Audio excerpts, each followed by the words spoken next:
Did you know that it was actually considered rude to point to the stars? Because in ancient times, people thought the stars themselves were actually gods. So if it's rude to point at a person, imagine how rude it would be to point at a god. Well, we're going to look into more star superstitions like this, as well as some of the origin myths behind other constellations in this week's episode of Fabulous Folklore. Hello there and welcome to Fabulous Folklore, the podcast for all things folklore, occult and just a bit weird. I'm your host Icy Sedgwick, blogger, fantasy author and your guide into these rather mysterious realms. I've got some rare things to show you, so come on in, take a look around, but be careful not to touch anything. These things sometimes bite. Well, hello there and welcome back to Fabulous Folklore with me, your host Icy Sedgwick. We are finishing our little tour of the heavens this week with a final episode that I thought we would do because we've done all the zodiac now. So we are going to have a look at a few origin myths behind a few of the other constellations, and I have tried to cover a range of the northern and southern hemispheres here. But then I also decided it wouldn't be a Fabulous Folklore episode without some superstitions. So I have gone looking for some superstitions about stars and the heavens in general and like weather portents and things like that. So we are going to have a look at those as well. I do hope that you have enjoyed a lot of the zodiac stuff.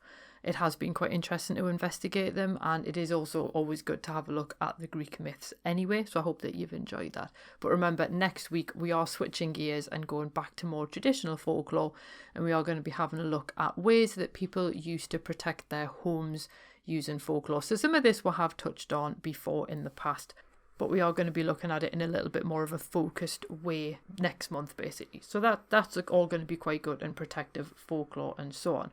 So basically, without any further ado, I think I might as well just jump into this week's episode.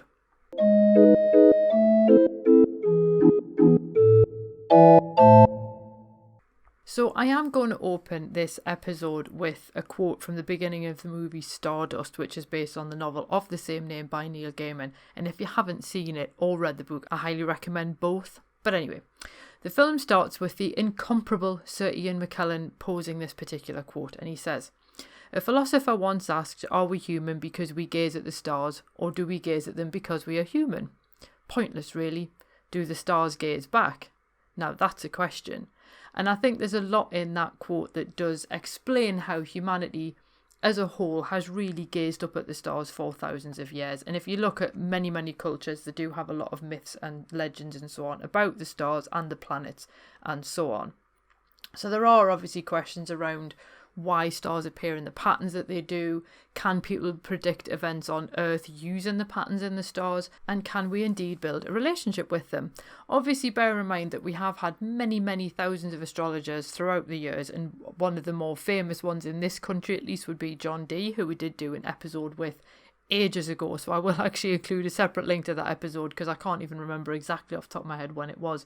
But he was obviously hired to try and find the most auspicious time to do something based on what the stars were saying. So there is a lot more to stargazing than just looking at the origin myths of the zodiac.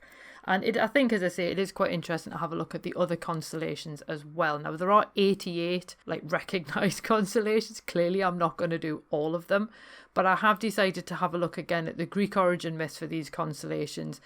A, because of the fact that I feel culturally that's one that's easier for me to look at, and also B, because of the fact that I need to try and condense this somehow, because obviously there are other legends associated with them as well. So I did want to collect a range of constellations, and we have already looked at some of the easier ones to find, or the more famous ones like Ophiuchus, Centaurus and Orion. So then I was thinking, which other ones can I find that are, as I say, not just in the Northern Hemisphere and that will actually have an interesting story attached to them? Because as you can imagine, you've looked at the zodiac ones, some of the constellations have really, really boring stories attached to them. So I had to find more interesting ones. And if you are interested in actually finding any of these constellations, I'm just literally checking on my phone as I'm saying this. The app I use is literally called Sky Map, and you just calibrate it with your location, which usually involves just kind of waving it in a figure 8 symbol and then pointing it at the sky, and it will tell you what you're looking at, which is quite cool because it does include the planets as well.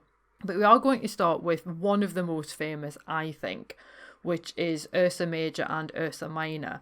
And you've probably heard of the Big Dipper And if so, you can probably find that one unaided, which is brilliant if you can, because that is actually part of Ursa Major. So it's called an asterism, so it's a pattern of stars within a larger constellation. So Ursa Major is the main constellation, and the Big Dipper is the asterism. And Ursa Minor is sometimes called the Little Dipper. And what's really interesting about Ursa Major, which translates as Great Bear, is so many cultures actually gave it a name that translates as bear.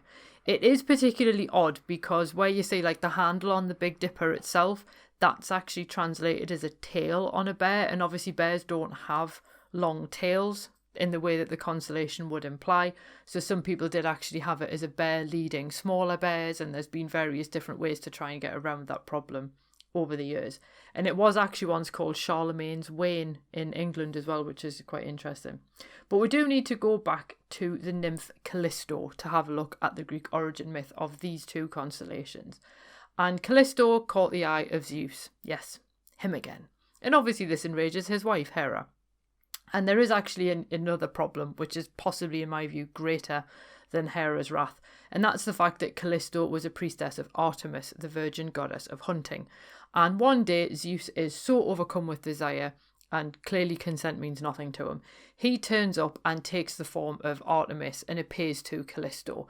So Callisto's overjoyed to be in what she thinks is the company of Artemis, the great goddess, and she throws herself into what she thinks is Artemis's arms. And then she finds herself with Zeus instead. Now, in some myths, he rapes her while he's still in the form of Artemis, and in others, Callisto realises it's Zeus but is unable to do anything about it. So a few months later, she's bathing naked when Artemis sees her without all her clothes on, and the goddess is furious to realise that Callisto, her supposedly virginal follower, is now pregnant, and casts her out. Some of the stories say that she actually confronts Callisto, and Callisto's like, well, you did this, and that's the version where she assumes it was actually Artemis. In other versions, obviously she just throws her out. And either way, Callisto then wanders the world alone before giving birth to her son Arcas. And again, this bit varies in the legends, because in some legends, Hera, because let's be honest, she's never want to withhold insult from injury, turns Callisto into a bear as punishment. And then in other versions of the myth, it's actually Artemis that changes Callisto into a bear as punishment. But either way, Arcas is then basically raised as a human, and Callisto is wandering the wilds as a bear. And many years later, Arcas then comes across a mighty she-bear while he's out hunting, and he pursues her through the forest. And Zeus obviously realises that this is not going to end well, and he finally intervenes before Arcas can actually kill his mother. And he then places both of them in the sky as the Great Bear and the Little Bear. There is another version in which it's actually Artemis that kills the bear while out hunting, and she places it in the stars when she realises that it's actually Callisto. But either way, there's a lot of stuff in the origin myths, because they do, as you might imagine, contradict each other, and the stories get longer as time goes by and people add to the myths and so on. But at its very heart, the Great Bear is ultimately Callisto, and the Little Bear is her son Arcas. And the two constellations are circumpolar, so they circle the North Pole. And the myth even explains this, because apparently Hera was so annoyed about the fact that not only was Zeus pursuing Callisto in the first place, and also then had Arcas with her, but now they were also in the heavens. So she then gets Tethys and Oceanus, who are the rulers of the sea, to actually prevent the bears from dipping below the horizon, so they can't enter the waters of the sea on a night time, which is why they stay where they are up next to the North Pole. As I say, you should be able to find at least the Big Dipper and then therefore Ursa Major relatively easily, but I do recommend the star spotting apps as well, in case you're wondering. And our next constellation actually sits in between them, and that's Draco. And Draco actually kind of curves around Ursa Minor, and he's sometimes referred to as a serpent. And William Tyler Alcott actually connects Draco with the snake in the Garden of Eden, so we're then switching to a slightly different set of stories. But why on earth would such a reviled creature be found in the heavens? Well, as Alcott says, and I quote, "There seems to have been a special effort on the part of the originators of the constellations to symbolise by a star group the presence of the evil one," end quote. And following this logic, his whole purpose was to watch over the mortals below, both menacing those who would do evil and then also reminding everybody else of the perils of original sin. And for other people, he's actually the guardian of the stars.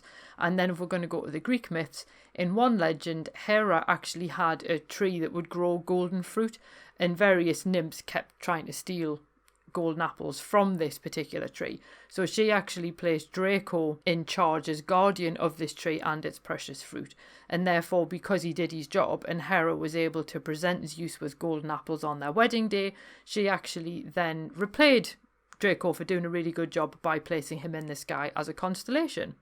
In other legends, it was actually Hercules that kills the dragon, and the pair are then put in the sky, reenacting the moment of Draco's death over and over. So when I mentioned in the previous episode about the fact that Ophiuchus looks like he's standing on Scorpius, you've then also got Hercules looking like he's standing on Draco.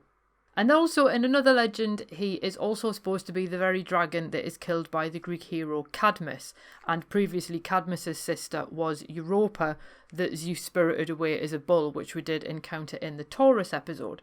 Now this is the bit where Cadmus kills the dragon and then sows its teeth in the dirt, and then the warriors spring forth from it, which always looks amazing in the Ray Harryhausen version of this. And then the warriors all fight each other until there's just 5 left, and then they go on to help Cadmus do his different adventures and things. But either way, the dragon is then immortalised in the heavens, and he actually coils around the North Pole as a guardian of the heavens, as it were. So Draco is quite an interesting one, but nobody can really agree what it is that he represents. Personally, I quite like the idea of him being the guardian of this special tree of Hera's, because it's a bit more of a positive association, but ultimately it's up to you whether you like serpents or not, and obviously I do, so therefore I'm going to pick the positive interpretation. The next pair that we're going to look at, now there's actually 4 constellations go with this myth, but I've picked out 2, because one of them is near the North Star and one of them is actually viewable between the equator and the Tropic of Capricorn, so it's a bit further down. And these are Cassiopeia and Cetus.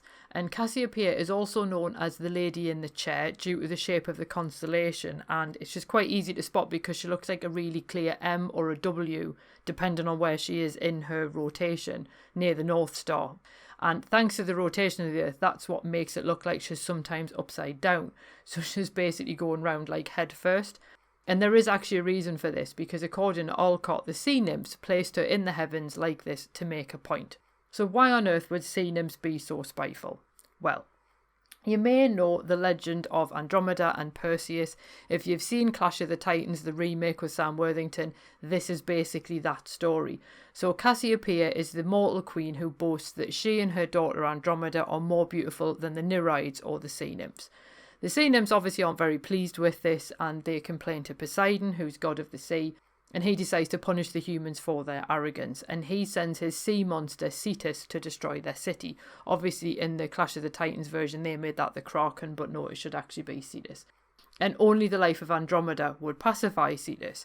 So Cassiopeia and her husband then essentially put Andromeda out and chain her to the rocks, ready for Cetus to turn up, except Perseus comes along in the meantime and actually saves her. In some myths, he uses Medusa's head to petrify the monster, and in others, he just uses his sword in a much more old-fashioned form of monster slaying.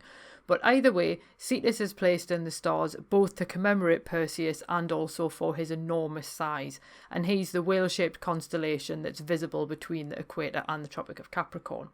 You can also find Perseus and Andromeda basically next to Cassiopeia, but she's the only one who has the indignity of being put upside down, and many of the scholars believe this is because she was the one who annoyed the Nereids, whereas Andromeda's kind of a little bit of an hapless victim in this case, and obviously Perseus comes along and saves the day. So they're quite interesting. In fact, you've got 4 constellations for the same myth.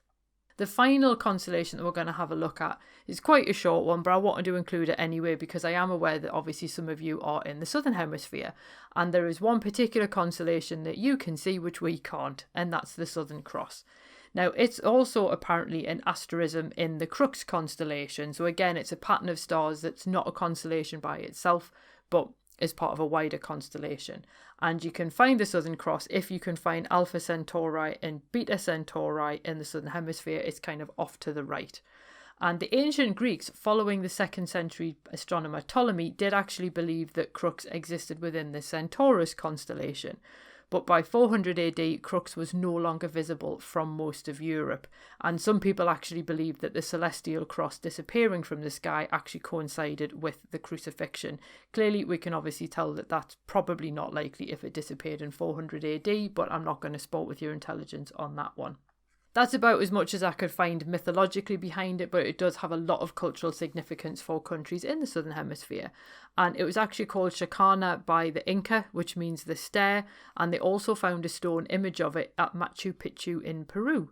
And it's also represented on the flags of Australia, New Zealand and Brazil, among others. So I did want to include it anyway, because obviously if you're in the Southern Hemisphere, you can see it, and obviously us in the Northern Hemisphere can't.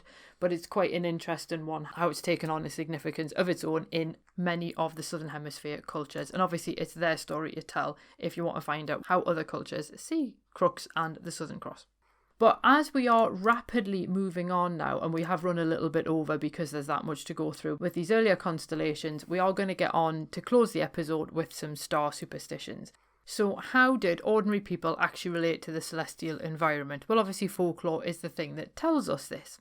So as I said at the very beginning of the episode, it was actually considered rude to point at the stars. And that is because in ancient times, the people really did think that the stars represented their gods. So again, if it's rude to point at a person, it's incredibly rude to point at a god. You shouldn't try to count the stars either, because if you did, you would die when you hit 100. There is, however, a caveat to this one, which is a bit of an unusual one, but if you were unmarried and looking for love, you were allowed to count the stars, but you were only allowed to count up to 7 on 7 consecutive nights. And on the 8th day, whoever you shook hands with first that was of your preferred gender would be the one for you. Quite what astronomers did when they were counting the stars in constellations is a little bit beyond me, but that's also beyond the scope of this post. Everyone has obviously heard that you should make a wish when you see a shooting star. Obviously, bear in mind, shooting stars actually have nothing to do with stars, they are meteors. But explanations do differ as to why you should make a wish. Some legends say that every time you see a shooting star, it's actually a soul released from purgatory, or it's a new soul falling to earth ready to incarnate and have another go. And people once actually believed that the Milky Way was the road that led souls to heaven, which is quite a nice one. And speaking of falling stars, this one is quite a nice one, but if you do see one, say money 3 times before it burns out, and you should find that your wallet isn't empty, which is quite a lovely one. And also, it's not just shooting stars that are lucky, so what you can do is make a wish on the first star that shines after dark. So it's a good idea, obviously, if you know where the brightest stars are. And finally, we have talked about weather superstitions before. We had a whole episode about them, but we didn't actually talk about how stars were useful for checking what weather was on the way. So the appearance of Sirius apparently foretells drought, but harvests will be poor if the evening star rides low. And if you're wondering if rain is on the way, then you just need to look to the constellation of Cancer. And if the sky is clear, but you can't see the constellation's beehive cluster, then it means that rain is coming. Alternatively, look at the moon. Is there a ring around it? If so, count how many stars are inside the ring. 1 star means that you'll have clear days ahead, but if there are several, they will tell you how many days in the next week will be wet. So I think that actually covers quite a nice range of folklore and superstitions to do with stars and what have you. And it is quite interesting how some of them will obviously have been based on superstition and some of them will be based on observation, particularly the weather ones. And I think one of the things that is worth bearing in mind is the fact that the stars are one of those constants that we do have in our everyday lives. As long as it's not cloudy, you can see them every day. And it is one of those things that people have often looked to the heavens throughout every culture, I think, probably in human history. So it is always worth bearing in mind the stories that people ascribe to them, and indeed the fact that how people even worked out how far away they were and things like that. So it is all really quite interesting. So even if you don't believe in astrology, obviously you can always look to astronomy instead and actually realise some of the stories and the legends behind the constellations that you're looking at. I do hope that you've enjoyed our little excursion into all things astrology and what have you, and also the superstitions around stars that we've done today. Like I say, next week we are going to be switching gears and going back to sort of more protective folklore and that kind of thing, and we'll be looking at over 2 different episodes, both things that people did to protect their person, as it were, and also things that people did to protect their home. So we'll be looking at 2 different aspects to that. And then we'll be continuing on into whatever I've chosen to do for March. If you do have any requests, obviously please do feel free to let me know. I can't guarantee that I'll be able to accommodate requests because sometimes I get them for stuff that I just don't cover on the podcast, but you can always ask and see what I say, and that should be fine. So I have obviously gone on a bit longer with this one because there was more content to go through, so I hope that you've enjoyed it, and I will see you back here in February for our protective folklore and all that kind of jazz. So have a lovely week ahead, and I will see you soon. Cheerio. Well, thank you for listening, and thanks for visiting Fabulous Folklore. I hope you enjoyed your stay. If you did, why not consider subscribing in your podcast app of choice?